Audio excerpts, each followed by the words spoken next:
Hey everyone, if you are getting error 0x8000000D with the message the data is invalid, don't panic. This usually means Windows is dealing with corrupted update or system repair files. Whether it happens during Windows Update, DISM SFC, or BitLocker setup, I'll show you how to fix it fast and get your PC back to normal using automatic repair free script tool, plus a list of all used commands if you want to fix the issue manually. Let's start with the automatic method. Start by downloading the auto script file from the link in video description. Right-click the file and select Run with PowerShell option. On the main menu, choose General Windows Update and System Repairs even if your issue is related to BitLocker enabling only. Run option 1 first, reset Windows Update components.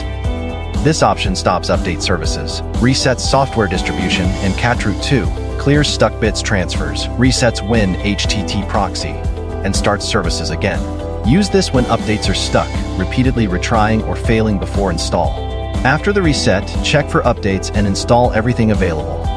If a specific update still fails, search for it by its KB number in the Microsoft Update catalog, download it, and install it manually.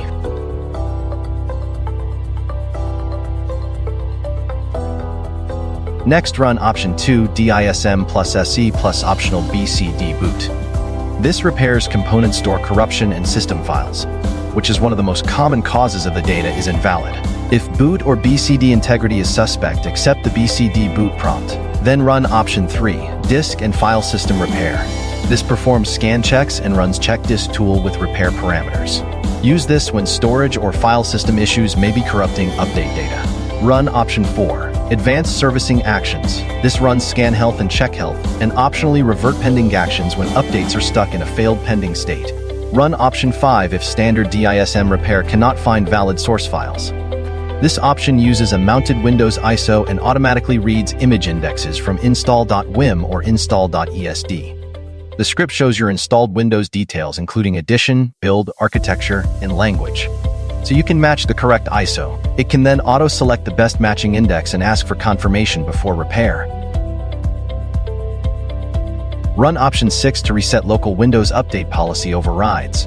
This helps when WSES or WUFB policy values are conflicting or invalid.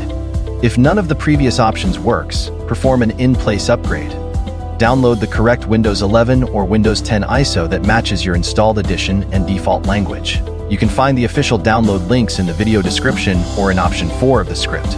Mount the ISO file, run setup file, and follow the setup wizard to complete the upgrade.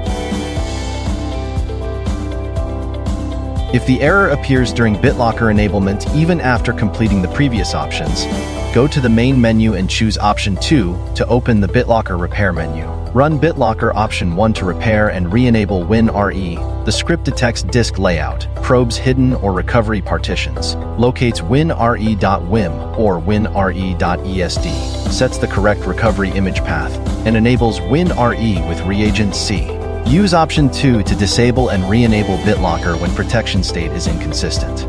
Use option 3 to request TPM physical presence reprovision when TPM status is blocking enablement. Use option 4 to allow BitLocker without TPM startup policy when your deployment needs key or pin startup methods, and option 5 to revert those policy changes if needed. Restart when prompted so servicing, policy, TPM, and recovery changes fully apply. As you can see, BitLocker is enabling without the data is invalid error.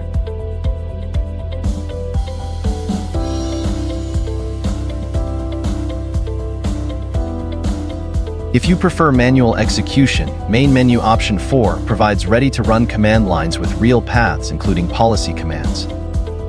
Thanks for watching. If you liked the video, leave a comment and subscribe.